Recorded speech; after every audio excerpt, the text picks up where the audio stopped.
তখন মহিলারা যুদ্ধে যাওয়া আইন ছিল, যেতে পারত।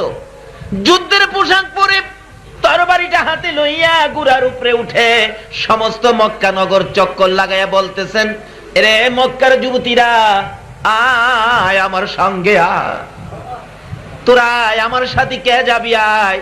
আজকে এমন এক ঘটনা ঘটতেছে রে, তাওরাত জাবুর ইনজিল কিতাবে যে একটা খবর পেয়েছি, আখিরি নবী আসবে, নবীর বাবার নাম হবে আব্দুল্লাহ, কপালের মধ্যে চিহ্ন আছে রে। এই তাওরাত জাবুর ইনজিল কিতাবের অনুযায়ী আমি সন্ধান পেয়েছি, আখিরি নবীর বাবা হবে সেই আব্দুল্লাহ। আজকে তাকে কতল করা হবে, আয় আখিরি নবীর পক্ষে তোরা কে কে আসবে। সঙ্গে সঙ্গে মক্কা নগর থেকে 200 যুবতী যুদ্ধের পোশাক পরে তরবারি হাতে লইয়া নওফেলের মেয়ে মরিয়মের নেতৃত্বে খানায়ে কাবা ঘেরাও করেছে। আব্দুল মুত্তালিব তৈয়ার হলেন, কুরবানি করবেন, কিন্তু নবীর বাবা কিছু কয় না। 9 বছর বয়স, কইব কি, বলবে কি, দাঁড়িয়ে আছে। উনি রশি ছুরি বাহির করলেন, কুরবানি করবেন। নওফেলের মেয়ে মরিয়ম তরবারিটা লইয়া আব্দুল মুত্তালিবের মাথার পর পাশে দাঁড়াইয়া ডাকতেছে, আব্দুল মুত্তালিব, আমি নওফেলের মেয়ে মরিয়ম বলছি, আব্দুল্লাহর গলায় যদি ছুরি চালানো হয়, এই মক্কা নগর লাল হয়ে যাবে। চারিদিকে তাকাইয়া দেখো, আমার মতো 200 যুবতী মহিলা তরবারি লইয়া দাঁড়িয়ে আছে। আব্দুল্লাহর গলায় ছুরি দেওয়ার চেষ্টা করো না, মক্কা নগর লালে লাল হয়ে যাবে। নওফেলের মেয়ে মরিয়ম 200 তরবারি যুবতী মহিলা লইয়া যখন নিষেধ দিলেন, আব্দুল মুত্তালিব দাঁড়াইয়া গেছে। বলুন, আসলে এই নবীর পক্ষে মহিলাদেরকে কবুল করেছে কে? আচ্ছা, সকলকে কি কবুল করেছে?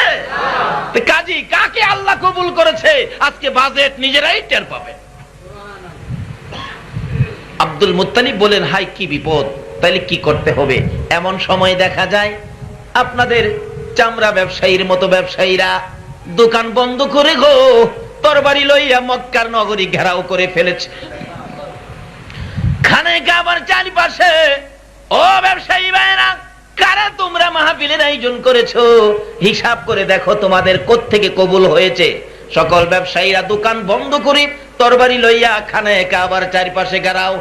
আব্দুল মুত্তালিব, আমরা মক্কা নগরীর ব্যবসায়ী, আজকে যদি আব্দুল্লাহর গলায় ছুরি দাও, দোকান বন্ধ করে চলে আসছি, আমাদের জীবন থাকতে আব্দুল্লাহর গলায় ছুরি দিতে দেওয়া হবে না।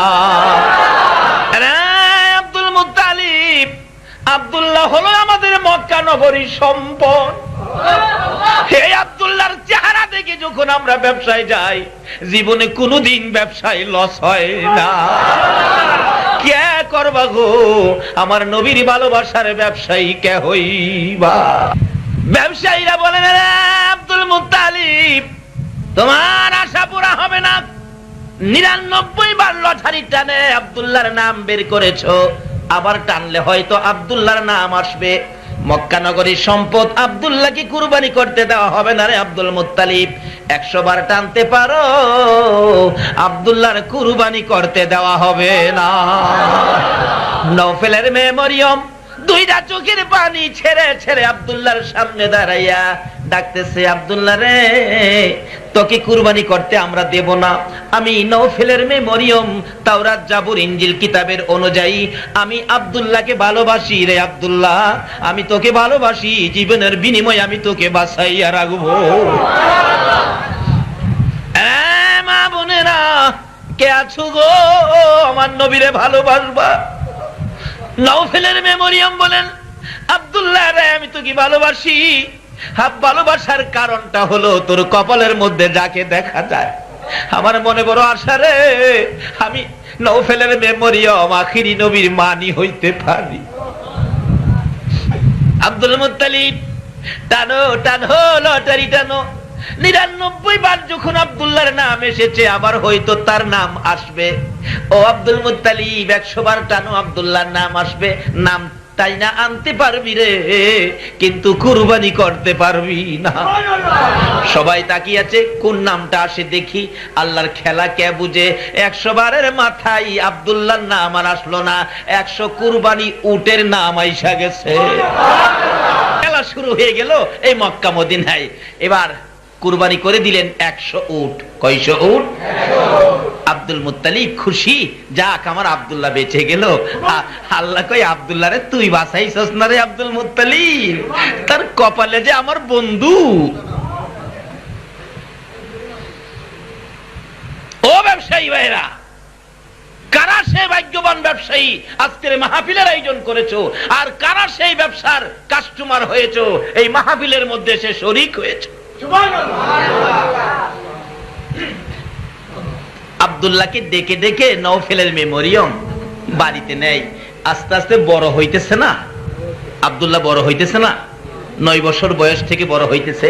ডাইকে ডাইকে নওফেলের মেমোরিয়াম, এক বাবার এক ছেলে, কোটি কোটি টাকার মালিক, মেয়ে একজনই। বলুন তো, এক মেয়ে এক বাবার মেয়ে হইলে সকল সম্পত্তির ভাগ তো মেয়েটাই হবে। ডাইকে ডাইকে বুঝায়, এ আব্দুল্লাহ এদিকে আয়, আমি যে তোকে ভালোবাসি তুই জানোস। আস্তে আস্তে বড় হইতেছে, বয়স হয়ে গেল প্রায় 18-19। এখন প্রস্তাব করে ফেললেন, আব্দুল্লাহ আমি মরিয়ম তোমার বউ হতে চাই। তোমার বাবারে বইল, আমাকে যদি বিয়ে করে তোমার বউ বানায় নেয়, তা আমার বাবার সকল সম্পত্তি আমি তোমার পায়ের নিচে ঢেলে দিব। আচ্ছা, যার কপালে আখিরি নবী, সে কি নিজের ইচ্ছায় কোনো কথা বলতে পারে? চুপ করে থাকে, কোনো কথার জবাব দেয় না। এদিকে একের পর এক প্রস্তাব যখন আসা শুরু হলো, আব্দুল মুত্তালিব বলেন, একটা ছেলে বিয়া আসে শত শত, আমি কয়টা বিয়া করাবো? কি মুশকিল রে। অবশেষে ভাবলেন, এই মক্কার থেকে আব্দুল্লাহরে বাইর করে দেই। মদিনাতে বন্ধু ছিলেন ওহাব জোহরি, ওহাব জোহরি শুরুকালের বন্ধুর কাছে পাঠায় দিছে, বাবা তুমি তোমার চাচার কাছে, আমার বন্ধু এখানে থাকো। ওহাব জোহরি আব্দুল্লাহরে পায়া খুশি, ভাতিজা ঠিক আছে। দেখে হ্যাঁ এই অবস্থা, ছেলেটা কার, বিয়ে করাইবেন? সুবহানাল্লাহ। আসলে এই প্রস্তাবের কারণটা কি? আব্দুল্লাহর কপালে যে আমার আপনার নবী, ভালোবাসা হলো এইটা, এই ব্যবসায় শরীক হতে চাই। ওয়াহাব জোহরি কয়, কি মুশকিল বললাম রে বাবা। ভাতিজা, জি চাচা, চলো আমরা হরিণ শিকারে জংলায় চলে যাই। ওয়াহাব জোহরি কয়, নিরিবিলি থাকার জন্য জংলায় চলে গেলাম। জংলায় যায় তো আরেক বিপদে পড়লাম। হরিণ শিকার করব, শিকারের আগেই দেখি আয়েশা সকলে আব্দুল্লাহর কপালের দিকে তাকায় থাকে। আল্লাহু আকবার। ইয়া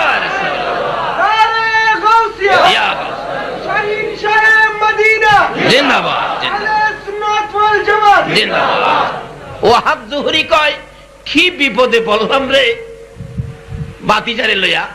এমন কি খালি হরিণ না, বাঘ ভাল্লুক পর্যন্ত তাকায়া থাকে।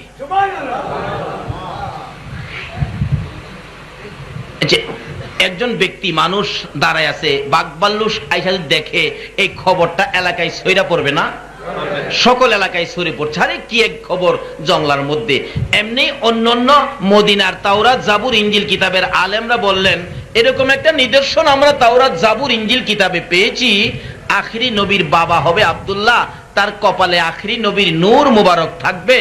এইভাবে জংলার হরিণ, পশু পাখি, ভাগ ভাল্লুক পর্যন্ত তাকে দেখলে শ্রদ্ধা করবে, তাকে ভালোবাসবে। তাহলে বোঝা যায় এই আব্দুল্লাহই মনে আখিরি নবীর বাবা হবে। তখন ওই তাওরাত জাবুর ইনজিল কিতাবের আলেম পাদ্রীদের পরামর্শে এলাকার থেকে কিছু লোকজন নবীর দুশ্মনী শুরু করে দিল। তখন থেকে আছে না নবীর দুশ্মন? এখনো আছে না? এই তখন কেউ ছিল পক্ষে, কেউ ছিল বিপক্ষে।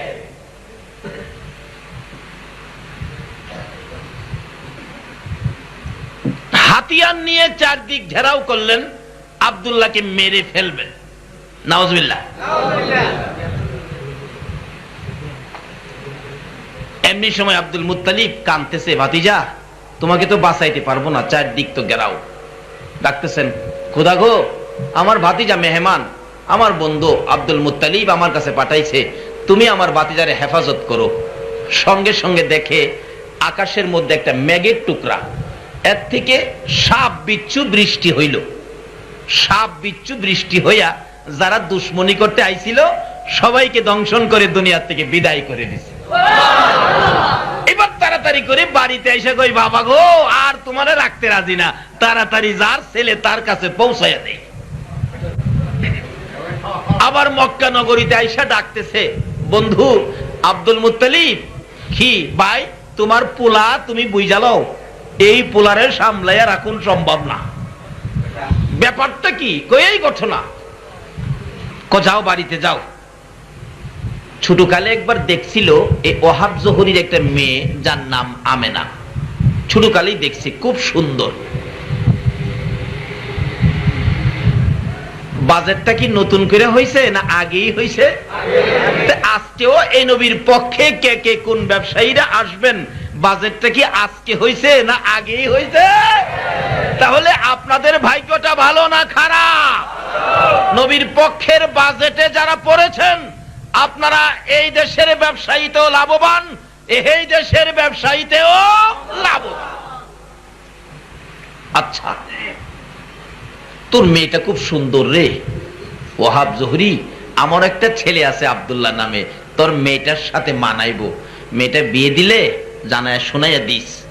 অবশেষে কি করবে, নিয়ে রওনা হলেন, চলো যাই বাবা মদিনায় যাই। যাই ওহাব জোহরীর বাড়িতে উঠছে, বন্ধু তোর মেয়েটা আমেনারে বিয়ে দিছস? কোনা দেই নাই তো, দিলে তো আপনারা জানাই দিতাম, তাহলে আর জানাজানি দরকার নাই, কাম সাইরালা। আমরা তো বিয়ার দিন তারিখ হিসাব করি, পঞ্জিকা দেখি, ইমাম সাহেব খুঁজি, শুভ দিন খুঁজি, খুঁজে না শুভ দিন, শুভ দিন। আচ্ছা কোন তো শুভ দিনের কোনো বাজেট আল্লাহ দেয় নাই, শুভ দিন হিসাব করে বিয়ে দিবেন। আমাদের এলাকায় শুভ দিনের তারিখ করে বিয়ে দিছে, বিয়ের তারিখে 5টা বাস, 3টা মাইক্রো, 3টা প্রাইভেট যাইতাছে, এর মধ্যে 2 বাস শুভ দিন খাদে গিয়া পড়ছে। আচ্ছা শুভ দিনের মালিক কি পঞ্জিকা? শুভ আর অশুভর মালিক কে? আমরা মাশাআল্লাহ পঞ্জিকা দেখে বিয়ার তারিখ ধরি, অথচ নবীর বাবার বিয়ে হয়েছে দিন তারিখ শুভ দিন পঞ্জিহা দেখে না, পঞ্জিহা তখন ছিলই না, এই তারিখটা ছিল জুমার দিন রাত্র, জুমার দিন। তাহলে সবচেয়ে উত্তম তারিখ হলো জুমার রাত্র, সবচেয়ে উত্তম তারিখ হলো জুমার। শুভ দিন দেখা বিয়ের তারিখ, 2 বাস খাদে পয়রা, অনেক মানুষ অসুস্থ, অ্যাক্সিডেন্ট, নাক মুখ ফাইটা অশুভ হয়ে গেছে। এই অভ্যাস আমাদের আছে কিনা? এইগুলি না, আমরা দিন তারিখ করব আল্লাহ আল্লাহ রাসূলের পছন্দ মতো। বৃহস্পতিবার দিবাগত রাত্রে বিয়ে হয়ে গেলেন। এবার আব্দুল মুত্তালিব বিয়ের কাজ সম্পূর্ণ করে চলে আসলেন। 2-3 দিন বেড়াইয়া শ্বশুর বাড়ির আব্দুল্লাহ মক্কার উদ্দেশ্যে আসতেছেন। মক্কা নগরীর সীমানায় আসলেই ওহাব জোহরীর মেয়ে আমেনা বিয়ে হলেন আব্দুল্লাহর সাথে। এদিক দিয়ে নওফেলের মেয়ে মরিয়ম 2-3 দিন যাবত আব্দুল্লাহকে দেখে না, পাগল পাগল হয়ে গেছে। হঠাৎ দেখে আব্দুল্লাহ আসতেছে, দেখা যায়, কিন্তু আসতেছে যে চেহারার মধ্যে যে একটা নূরের ঝলক ছিল, এই ঝলকটা তো নাই। যে এখানে গোল লাইট জ্বলতেছে, এটা যদি না থাকে মানুষে বলবে না লাইটটা ছিল লাইটটা নাই। এখন লাইটটা যদি না থাকে আপনারা লক্ষ্য করবেন না, লাইটটা ছিল লাইটটা নাই। নওফেলের মেয়ে মরিয়ম বলেন কপালে লাইট ছিল লাইট নাই, ব্যাপারটা কি? তাহলে মনে সে আব্দুল্লাহ না। কাছাকাছি আসার পরে দেখে না আব্দুল্লাহ তো সেটাই, কিন্তু আসল জিনিস নাই। অন্যদিন নওফেলের মেয়ে মরিয়ম ডেকে ডেকে ভিতরে নিয়ে যাইতো, কিছু খাওয়াইতো, মজার মজার কথা বলতো। নওফেলের মেয়ে মরিয়ম আজকে আব্দুল্লাহ দেখে চোখের পানি ছেড়ে ছেড়ে কানতে কানতে পর্দার ভিতরে যায় আর ডাকে না। যারা এই নবীর মজা পাইছে রে, তারা ঈদে মিলাদুল নবীতে যায়। যারা এই চাঁদের মুখ দেখে নাই, তারা মিলাদের পক্ষে নাই। নওফেলের মেয়ে মরিয়ম পাগল পাগল হয়েছিলেন আব্দুল্লাহর জন্য, আজকে দেখা যায় না, ভিতরে চলে গেলেন। আব্দুল্লাহ পিছনে ডাকে, মরিয়ম রে, এতদিন তুই আমাকে ডাকতি, আজকে কেন ডাক দিলে না? আমার কেন তুলে ডাকতে হলো রে? ব্যাপার কি জানতে চাই। এবার পিছনে পিছনে ঘরের মধ্যে ঢুকলেন, বসলেন, চোখের পানি ছেড়ে ছেড়ে মরিয়ম প্রশ্ন করেন, এ আব্দুল্লাহ, জানতে চাই রে, তুমি কি বিবাহ করেছো? হ্যাঁ আমি তো বিবাহ করেছি। কোথায়? মদিনায়। আমার বাবার বন্ধু ওহাব জোহরীর মেয়ের নাম হলো আমেনা। এমনি করে নওফেলের মেয়ে মরিয়ম কাঁদতে কাঁদতে বেহুশ হয়ে গেছে। টাইনা টাইনা উঠাইয়া বসাইলেন। হ্যাঁ মরিয়ম, বিয়ে করেছি আমি, কান্দো কেন তুমি, আমি জানতে চাই। মরিয়ম চোখের পানি ছেড়ে ছেড়ে জবাব দেন, আব্দুল্লাহ রে, এতদিন পর্যন্ত তোরে ভালোবাসা দিয়েছি, আসলে তো ভালোবাসা তোরে দেই নাই রে আব্দুল্লাহ, আমি আখিরি নবীকে ভালোবাসা দিয়েছিলাম। মনে বড় আশা ছিল আব্দুল্লাহ, মনে বড় আশা ছিল। বাবার কাছ থেকে তাওরাত, জাবুর, ইনজিল কিতাব পড়ার সময় বুঝে শুনে নিয়েছিলাম তোর কপালের মধ্যে আখিরি নবীর নূর মুবারকের নিশানা দেখেছিলাম। মনে বড় আশা ছিল তোকে ভালোবাসা দিই, তোর সাথে যদি আমার বিবাহ হয় আর আমি হব রে আখিরি নবীর মা। আব্দুল্লাহ, বিবাহ যখন করেছো, আমেনার সঙ্গে যখন সম্পর্ক করেছো, তোমার কপালের মধ্যে যেই নবীকে দেখেছিলাম আজকে দেখা যায় না, তাহলে বোঝা গেল এই আখিরি নবীর মা বুঝি আমেনা হয়ে গেছে রে। হ্যাঁ আব্দুল্লাহ, আজকাল থেকে কসম খাইলাম, আখিরি নবীর মা যখন হতে পারলাম না রে, আমি মরিয়ম জীবনে আর কোনদিন বিবাহ বসবো না।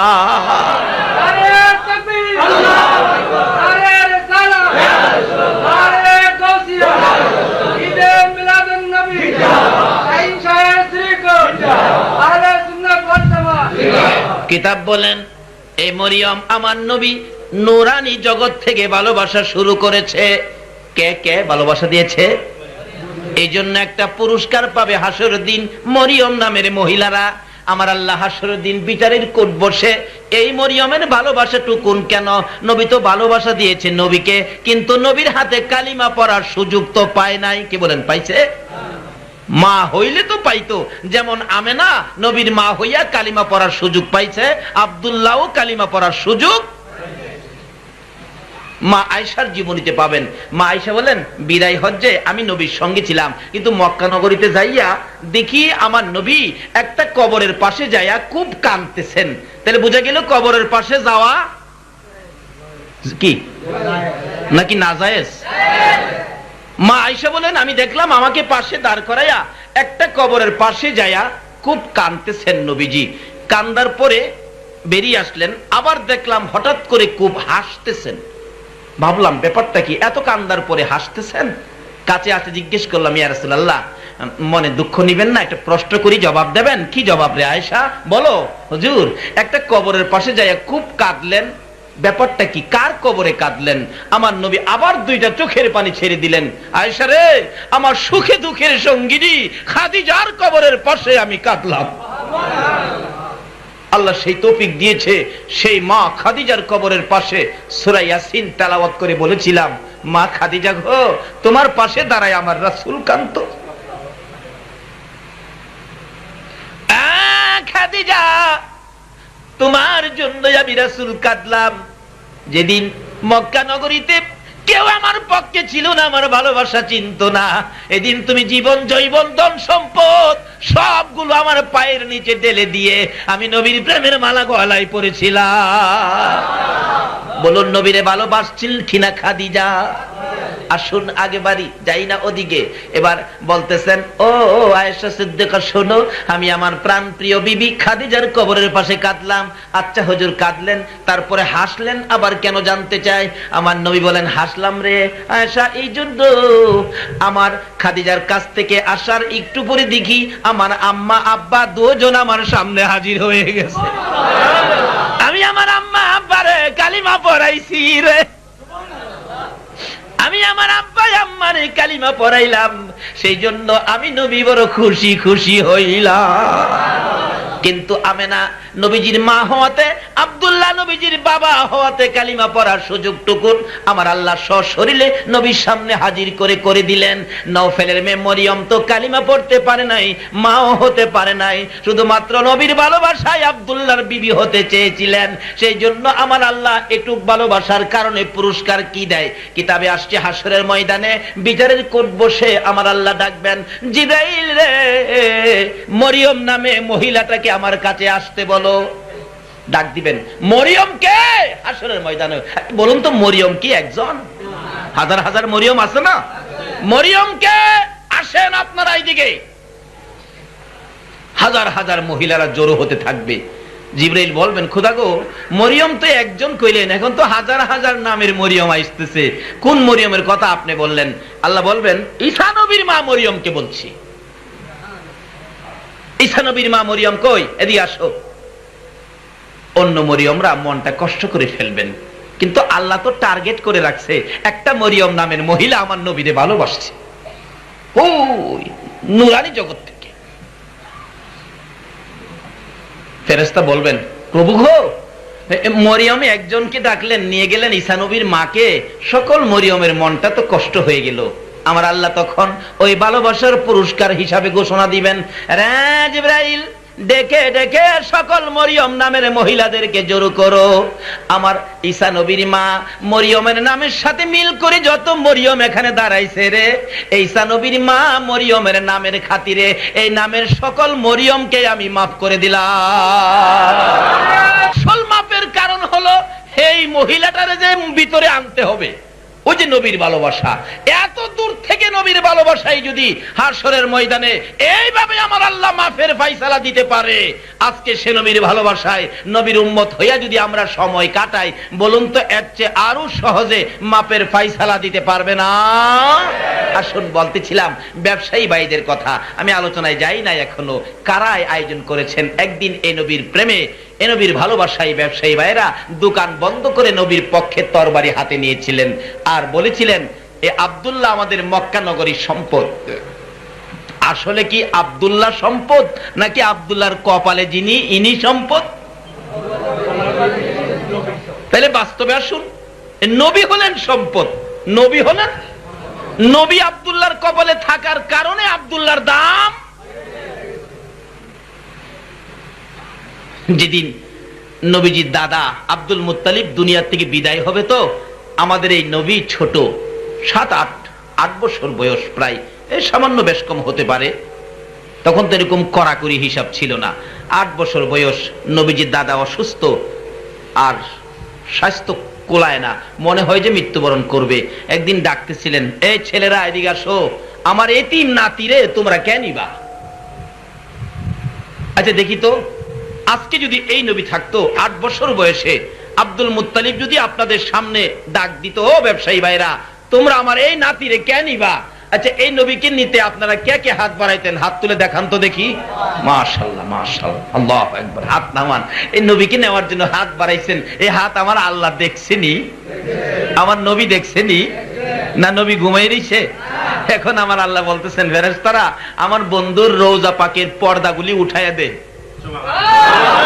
আমার নবী এখন নিজ চোখে সশরীরে আপনাদের সকলের চেহারাগুলি নবী দেখতেছে।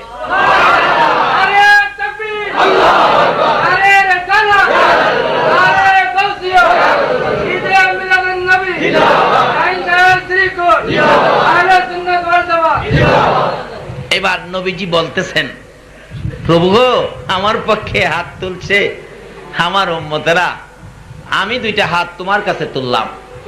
এখন বলতেছে, আল্লাহ আমার এই পাগলগুলিরে তুমি মাফ করে দাও না। আল্লাহকে, বন্ধু এলেগি তো পর্দাটা উঠাইলাম, তুমি দেখলে তোমার মায়া হবে আর তাদের পক্ষ থেকে তুমি হাত বাড়াবে, আমি আল্লাহ মাফ করে দেব। আচ্ছা, এই বরকত পাইছেন কিনা ভাই সাহেব? যদি বরকতটা পেয়ে থাকেন, কিছুক্ষণ ওয়াজ শুনতে মন চাবে। আপনাদের মন কি ওয়াজ শুনতে চায় নাকি বাড়ি যাইতে চায়? তাইলে এই বাজারের সাথে জড়িত হয়ে গেছেন। আর যদি 2 ঘন্টা চলে সময় দিতে রাজি আছেন? বাবারা ভাইয়েরা, কই যাবেন? কোন বাড়িতে যাবেন? আগে যারা এই বাড়িতে ছিল তারা কবরে, আমরা যারা আছি আমরাও একদিন। তার আগে নবীর পক্ষে যারা বসেছেন, নিশ্চয়ই আপনাদের ব্যবসায় লাভ হবে, লাভবান ব্যবসায়ী হবেন। একটু সময় এই নবীর পক্ষে দিতে আপনারা রাজি আছেন না? বলছিলাম, কে নিবেন এই নবীকে? আব্দুল মুত্তালিব একদিন বলেছিলেন, ও আমার ছেলেরা, আমার এই এতিম নাতিরে কে নিবি? এই ব্যবসায় লাভবান কে হবি? আবুল আহাব কয়, আব্বা আমারে দেন। আব্দুল মুত্তালিব কয়, তুই? আবুল আহাব্বা, তুই আমার এই নাতিরে ফালতে পারতে না, এই নাতির ইজ্জত কদর তুই যা। আইসে আমির হামজা, আমির হামজার ছেলে মেয়ে ছিল না। আব্বা আমারে দেন। বাবারে তোর ছেলে মেয়ে নাই, ছেলের আদর মায়া মহব্বত তোর ভিতরে, তুই পারতি না। যে আইয়ে একটা না একটা দোষ দেখায় খালি বিদায় করে। অবশেষে নবীজির আপন চাচা, নবীজির বাবার বড়, আব্দুল্লাহর ইমিডিয়েটলি বড় ছিলেন আবু তালিব, আপন ভাই। নবীজির বাবার আপন ভাই ছিলেন আবু তালিব। আয়েশা শেষ ডাকতেছে, আব্বা কেউরে দিলেন না, আমি তো শেষ, আমার পরে তো আর কেউ নাই, আপনার নাতি আমারে দিবেন নাকি আপনি কবর লয়ে যাইবেন? আব্দুল মুত্তালিব দুইটা চোখের পানি ছেড়ে ছেড়ে কান্দে। আবু তালিব রে, আমি অপেক্ষায় ছিলাম তুই কোন সময় হাত বাড়াবি। আবু তালিব আয়, আমার কলিজার টুকরা এতিম নাতিকে আমি তোর কাছে রেখে গেলাম। আল্লাহু আকবার। নাতি পাইল আব্দুল মুত্তালিব, কে নিবে ডাকে। আবু তালিব হাত বাড়াইলে হাতে তুলে দিলেন। আবু তালিব এমন কষ্ট নিজে করত, আমার নবীর সুতা পরিমাণ কষ্ট দিত না। কিন্তু নবীজির বয়স যখন 13 বছর, বলুন কত বছর? 13 বছর বয়সে সংসারের মধ্যে অভাব দেখা দিল। আবু তালিব বলেন, বাতিজা যখন ঘরে আছে, অভাবটা বাতিজাকে বুঝতে দেব না, আমার নবীকে বুঝতে দেয় না। নবীর বয়স 13। আবু তালিব মক্কা নগর থেকে একটা কাফেলা বাহির করলেন ব্যবসার উদ্দেশ্যে, ইয়ামেন যাবেন। শেষ বয়সে একটা ব্যবসা। ও ব্যবসায়ী ভাইরা, আজকে ব্যবসা পারপাস মাহফিল বিদায় একটু আলোচনা করতেছি, কষ্ট হবে আপনাদের, বাকি আলোচনায় পরে যাচ্ছে। আবু তালিব বলেন, ব্যবসায়ী ভাইদেরকে নিয়ে কাফেলা তৈরি করে রওনা হব, বাতিজাকে জানাবো না, কারণ দূরের রাস্তা, হাঁটার রাস্তা, বাতিজার কষ্ট হবে, বাতিজাকে জানাবো না। কিন্তু আমার নবীর কি জানতে বাকি রয়েছে? সাসা কষ্ট করব আমি, বাতিজা কোন দিনের লেগা অহন তো সাসারে গারো ধরতে যায়। কি শিক্ষা দেয় আমার নবী। চাচা, কি বাবা আপনার অবস্থা কেমন দেখা যায়, কই জুমুন যাইবেন? আবু তালিব কই, হাই হাই, ভাবছিলাম বাতিজারে কমু না, বাতিজা দিয়ে আমার আগেই জিগাইছে। তো বাবা শেষ বয়সে একটা ব্যবসার সফরে যামু, কারণ গরিবী অবস্থা দূর করতে পারতেছি না, তুমিও আসো আমার সাথে, তোমার নি কষ্ট হয় বাবা, এই জন্য একটা ব্যবসার সফরে শেষ বয়সে যাব, কাফেলা তৈরি করছি, নেতৃত্ব দেব আমি আবু তালিব। চাচা, আমি থাকতে আপনি কষ্ট করবেন? কেমন বাতিজা, কি শিক্ষা দেয়! চাচারে কষ্ট করতে দেয় না, অহন্ত বাপের মাথায় বোঝা দিয়া ফুলা পিছে যায়, সম্পান দিয়া যাইতেছে নৌকা দিয়া। ভাই তো জামাই ওই বৈশা রয়েছে, জামাই সাইজে নাকে রুমাল দিয়া। সম্পান বাইব কে, সালাইব কে? কিরে কে সালাইব? জামাইয়ের ছোট ভাই। ভাই তো জামাই, আমি তো জামাইয়ের ছোট ভাই, বাজি তুই এই নৌকা চালা। এই যুগে পড়ছি না আমরা, ভাই জামাই, হ্যাঁ ছোট ভাই, বাপেরে দিয়া নৌকা বা। আর আমার নবী কি শিক্ষা দিছে?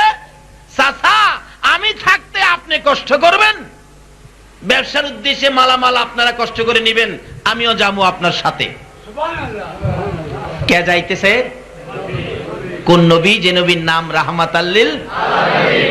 এবার নবী আগে যাইতেছে, কিন্তু এদিক দিয়ে রাস্তার মধ্যে ঘটনা ঘটছে। তাওরাত, জাবুর, ইনজিল কিতাবের এক পাদ্রী অত্যন্ত জ্ঞানী ছিলেন, বহিরা পাগড়ি। এই পাদ্রী সবসময় কিতাবে দেখে আখিরি নবী 13 বছর বয়সে চাচার সঙ্গী হইয়া ব্যবসার উদ্দেশ্যে এই রাস্তায় আইব। এই নবীর খবর তাওরাত, জাবুর, ইনজিল কিতাবে আসেনি, বলুন তো? কারণ এতদিন তো তিনজনে মিল্লাও 200 বছর নাফরমানি করে যুবকটা মৃত্যুবরণ করলে এলাকার লোকজন তাকে বয়কট করলেন। এই নাফরমানকে আমরা দাফন করব না, কাফন পরাবো না, তার কাছে আমরা যাব না। কিন্তু এলাকাবাসী মিলে গলায় রশি লাগাইয়া নাফরমান তো শেষরাইয়া নিয়া ময়লার উপরে ফেলে দিছে, যাতে পচে গলে শেষ হয়ে যায়। একদিন, 2 দিন, 3 দিন পার হইয়া 3 রাত্রে আমার আল্লাহ মুসা নবীকে ডাকতেছে, মুসা রে। জি। আরে ময়লার উপরে আমার একটা বন্ধু পয়রা রইল, এটারে তোরা দাফন করলি না? মুসা কয় কোনটা বন্দুক? ওই যে ময়লার উপরে। কোন কি? 200 বছর পর্যন্ত নাফরমানি করছে, আমরা হলো দুশ্মন, আপনার বন্ধু হইল কিভাবে? মুসা রে, তোরার তো দুশ্মন 200 বছর নাফরমানি করছে দেখছস, কিন্তু আমার সাথে বন্ধুত্বের জন্য হ্যাঁ যে গোপনে একটা কাজ করছে, এটা তো তোরা কেউ দেখস নাই। এখন তারাই না দাফন কোন? খোদা গো, আমি দাফন করলে এলাকার লোকজন আমার কথা শুনবে না। এখন কি তুই এলাকার কথা শুনবি নাকি আমি আল্লাহর কথা শুনবি? মুসা কো না, কথা তো শুনবো তোমার, তাহলে দাফন কর। খোদা গো, কি ব্যাপার, কি কাজ করেছে বলো তো? কয় দেখ, তোরা তো দেখছস নাফরমানি 200 বছর, আরেকটা কাজ যে সে করছে, প্রত্যেক দিন দিনের বেলা নাফরমানি করে, রাত্রে ঘুমাইবার আগে তুই মুসারে যে তাওরাত কিতাবটা দিছি, এই কিতাবের মধ্যে 90 জায়গায় আখিরি নবীর নামটা দেওয়া আছে। হ্যাঁ, প্রত্যেক দিন রাত্রে ঘুমাইবার আগে এই হাত মুখ ধুইয়া তাওরাত কিতাবটা খুইলা পৃষ্ঠা পৃষ্ঠা তালাশ করে যত জায়গায় আমার হাবিবের নামটা পাইছে অত জায়গায় হ্যাঁ চুমা খাইছে।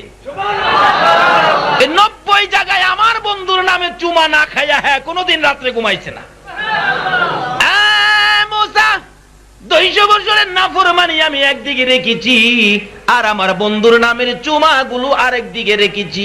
মুসা রে, আমি আজকে মিলাইয়া দেখি রে, 200 বছর নাফরমানির চাইতে আমার বন্ধুর নামের চুমা টুকুন আমার কাছে ভালো লাগে। মুসা, ওই তাওরাত কিতাব থেকে আমার বন্ধুর নামে চুমা খাওয়ার উসিলাই আমি আল্লাহ তাকে 200 বছর নাফরমানি ক্ষমা করে দিলাম।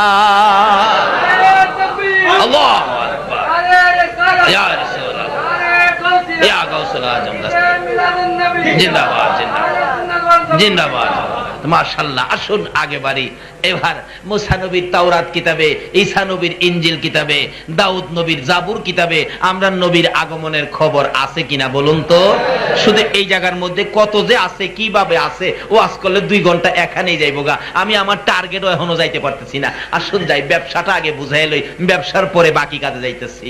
এবার আমার নবী আসবে, তাওরাত জাবুর ইনজিল কিতাব পড়ে পড়ে দেখতেছে, এই বয়সে এই আকৃতিতে আখিরি নবী এই রাস্তা দিয়ে আসবে। এই বহিরা নামের পাদ্রী এই আখিরি নবীর একটা দ্বিধার পাওয়ার জন্য রাস্তার কিনারে মুসাফির খানা করলেন, সম্পত্তি বিক্রি করে করে মানুষকে খাওয়ায়। মক্কার থেকে কোনো কাফেলা আইলেই ঘরের মধ্যে নিয়ে খাওয়ায়, জিগায় আপনারা কি মক্কার থেকে আইছেন? বলে হো। আপনাদের সাথে কি 13 বছর বয়সের কোনো বালক আছে? কয় না তো নাই। এইভাবে শেষ করে দিলেন সকল সম্পত্তি, কিন্তু আখিরি নবীর এখনো সন্ধান মিলে নাই। অবশেষে বহিনা পাগড়ি কান্দে, প্রভু গো, আর কি তোমার বন্ধুর দেখা পাবো না? সম্পত্তি শেষ, বুড়া হয়ে গেছে, বাঁচবেন আর বেশি দিন। অবশেষে দেখা যায় একটা কাফেলা আসতেছে, যে কাফেলাটা সামনে বাড়ে আকাশের মেঘের টুকরা উপরে ছায়া দেয়। বহিরা পাদ্রী বলেন, আমার সঙ্গীরা, ওই যে দেখ একটা কুদরতি কাফেলা আসতেছে রে, যে কাফেলার উপরে আকাশের মেঘের টুকরা ছায়া দেয়। কে আছো গো আমার এই নবীরে ভালোবাসা দিতে, যে নবীকে সৃষ্টি করে জগতে ছেড়ে দিয়ে আমার আল্লাহ ঘোষণা দিয়েছেন, ফাত্তাবিউনি ইউহিব্বুকুমুল্লাহ। জোরে জোরে কোন সুবহান। এই নবীর ভালোবাসা দেয় গাউসে পাক, আল্লাহর ওলি হইয়া যায়। এই গাউসে পাকের সঙ্গী হইয়া আল্লাহরে পাইতে সহজ, কত যে সহজ, বাস্তবে আসতেছি সামনে। কি বলেন, কষ্ট হবে আপনাদের? বসেছেন যে সদাইয়ের জন্য, এই সদাই না নিয়ে বাড়িতে যাব না, রাজি আছেন না? তাহলে আসুন আগে বাড়ি। বলতেছিলাম পাদ্রী ডাকে, সঙ্গীরা রে, একটা কাফেলা মক্কা থেকে আসতেছে। দেখা যায় এই কাফেলাটা বড় কুদরতি কাফেলা, কাফেলার উপরে ছায়া দেয় মেঘের টুকরা। আল্লাহু আকবার। আস্তে আস্তে আস্তে আস্তে আস্তে আস্তে আস্তে আস্তে বাড়ির কাছাকাছি আসলে তারাও ক্লান্ত হয়ে গেলেন। একটু দূরে সবাই গাছতলায় বসলেন, একটু রেস্ট নিবেন। মুরব্বীরা বসলেন, আবু তালিব বসলেন, গাছের নিচে সঙ্গীরা বসলেন। কিন্তু আমার নবীর ব্যবসায়ী কাফেলার সঙ্গী বয়স জানি কত ছিল? মাশাআল্লাহ, খেয়াল আছে, বয়স কত ছিল? 13 বছর বয়সী নবী মুরব্বীদের পাশে বসে না, একটু দূরে চলে গেলেন। কারণ মুরব্বীদের পাশে বসলে কারণ মুরব্বীদের সাথে এটা কেমন দেখা যায়, এখন তো মুরব্বীরে ধাক্কা মারে পোলাপানে। আমার নবী কি শিখাইছে দেখেন না, নবীজি মুরব্বীদের পাশে বসে নাই, যাইতে যাইতে একটু দূরে যাইয়া একটা মৃত গাছের নিচে বসছে। কি গাছ? কি গাছ? মরা মরা মৃত মরা গাছের নিচে আমার নবী বসছে, আর সবাই পাতালতা আছে ছায়ার নিচে বসছে। অবশেষে মরা গাছ ডাকে, মাবুদ গরিবের বাড়ি দিয়ে আত্মীর ফাড়া, কই না আমরা কই না? অলৌকিক আশ্চর্য কোন মেহমান, নতুন কোন মেহমান হঠাৎ আইলে আমরা কি কই? হাই হাই, গরিবের বাড়ি দিয়ে আত্মীর ফাড়া, আপনি কিভাবে আইলেন আমার বাড়িতে? আশ্চর্য। মৃত গাছ ডাকে, মাবুদ আমার গরিবের বাড়িতে তোমার বন্ধুর আগমন। মাবুদ গো, আমি যে মৃত গাছ, আমি কি দিয়ে তোমার বন্ধুকে ভালোবাসা দেব? আল্লাহু আকবার। মৃত গাছ হইয়া রে আমার নবীর ভালোবাসাই কান্দে, জীবিত হইয়া ভালোবাসা দিতে জানি না।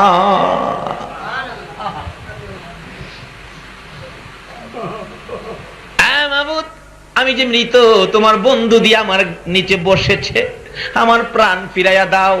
আমার আল্লাহ কয়, এরে মৃত গাছ, যে বন্ধুর উসিলায় এত কিছু বানাইলাম, এ বন্ধুর জন্য প্রাণ চাইছস, যা তোর প্রাণ দিয়ে দিলাম। ডাকতেছে, প্রভু গো আমার মধ্যে ফল দাও, পাতা লতা দাও, তোমার বন্ধুকে ছায়া দেয়। পাতা লতা বাহির হয়ে গেছে। আল্লাহু আকবার।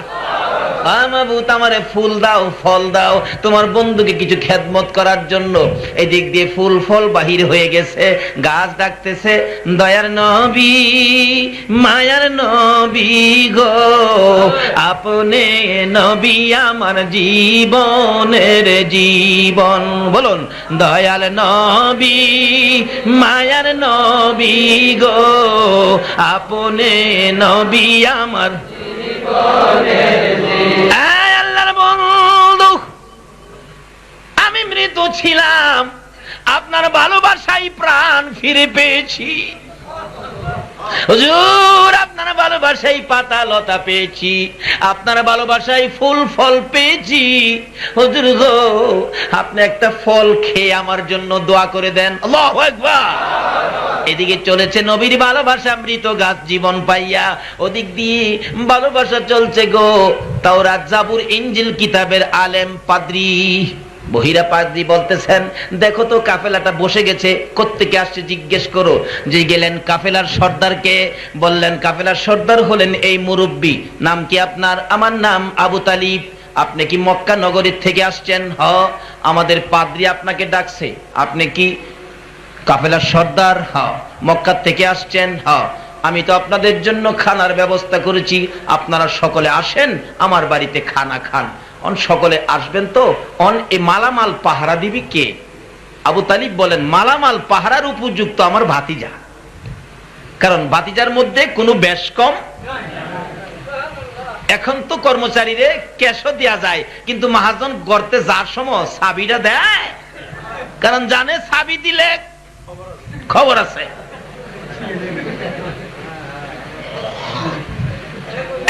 নবীর আশিকেরা রে, নবীর পাগলেরা রে, আমার নবী কি শিক্ষা দিয়ে যাই, আমার নবীর উপর কত দায়িত্ব দেখো।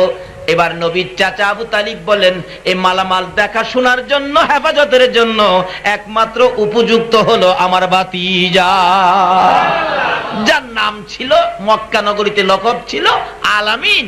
আলামিন সত্যবাদী, বিশ্বাসী। সেই নবীর উম্মত হইয়া আমরা যদি লড়চড় করি, বলুন তো নবী খুশি হবে না বেজার হবে?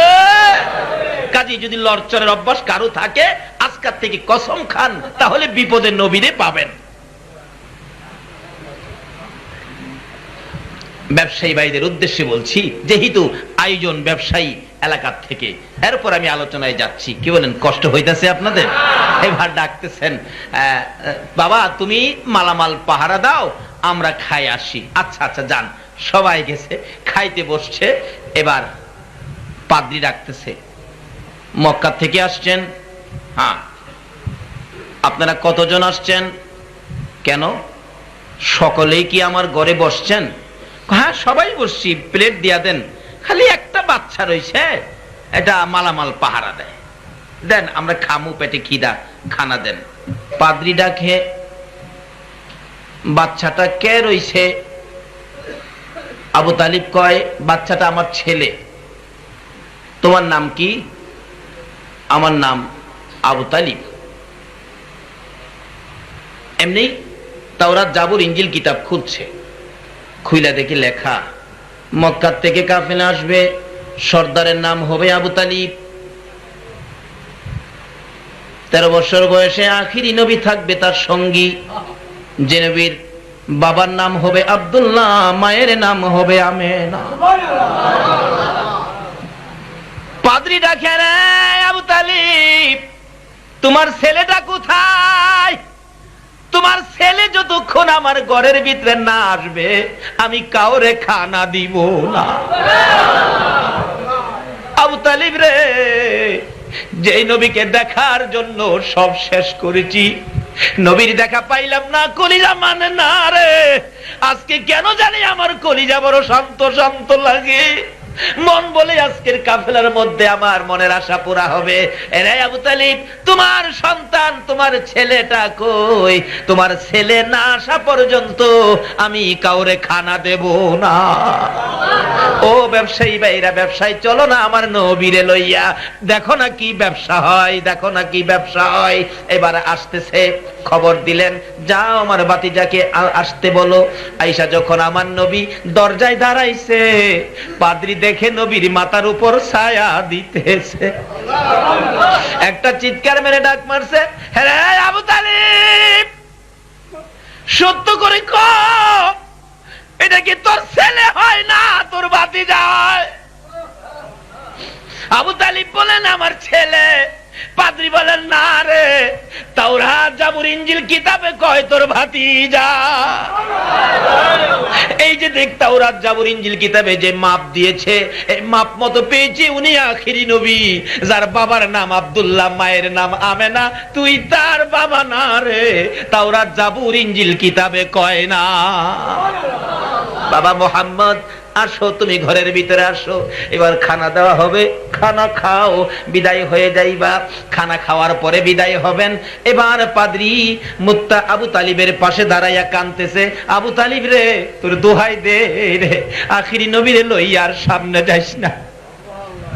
সামনে গেলেই যদি এলাকার লোকেরা খবর পায় আখিরি নবী আসছে, এই লোকদের মধ্যে নবীর দুশ্মন আছে, বলুন নবীর দুশ্মন আছে কিনা? নবীকে মেরে ফেলবে। তোর পায়ে দুরি, অনুরোধ করি রে, আর সামনে বাড়িস না, এই বাজারের মধ্যে তোদের সকল মালামাল বিক্রি করে দে, এই বাজারে সব বিক্রি করে দে। আচ্ছা মনে করেন যে এই বাজারে প্রত্যেক দিন বিক্রি হয় আপনার 500 বস্তা চাউল, এখানে যদি 5 লক্ষ বস্তা চাউল আসে, তাহলে এই বাজারে কি বিক্রি হবে? 500-র মধ্যে 5 লক্ষ। আবু তালিব বলতেছেন, পাদ্রী এ কি বলো, এই বাজারে আমি বিক্রি করব কিভাবে? এখানে যে মালামাল আমরা নিয়ে আসছি, এই বাজারে যে কাস্টমার আছে নিব মাত্র 10 কেজি, আমরা তো নিয়ে আসছি 10,000 কেজি, এই বাজারে কিভাবে বিক্রি করব?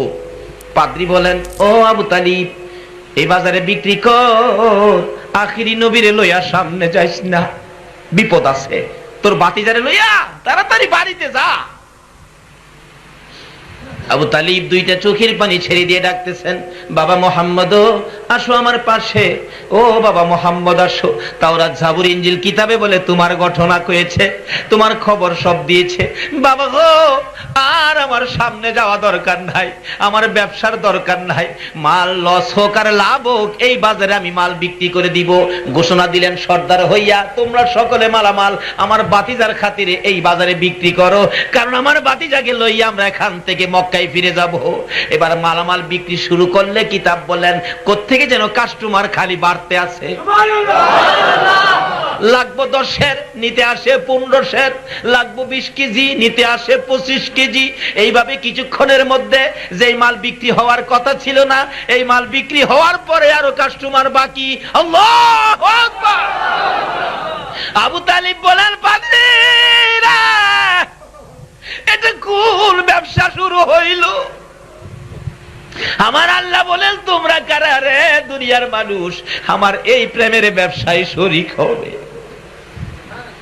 আবু তালিব বলেন হিসাব কিতাব করব মক্কা নগরীতে যাইয়া, সকল মালামাল বিক্রির পরে টাকা লইয়া আমার নবীকে সঙ্গে লইয়া আবার রওনা হইলেন, মক্কা নগরীতে ফিরে আসবেন। পাদ্রী এতিমের মতো রাস্তায় দাঁড়ায়া দাঁড়ায়া কান্দে, বাবা মুহাম্মদ মক্কায় রওনা হয়েছো, আমার কলিজা চিরা নিতেছো, পারবো না, সময় পাবো না আমি তোমার পক্ষে যাইতে। আমি যদি সময় পাইতাম, হায়াত যদি পাইতাম, সর্বপ্রথম তোমার হাত ধরে কালিমার মালাটা আমি আগে গলায় পড়তাম। জোরে জোরে কন্যা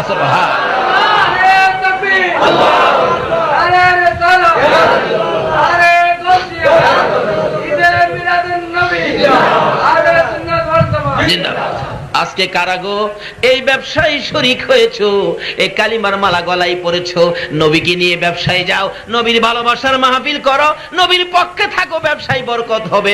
এই আমার শেষ কথা। আবু তালিব বলেন আমি বাদিজাকে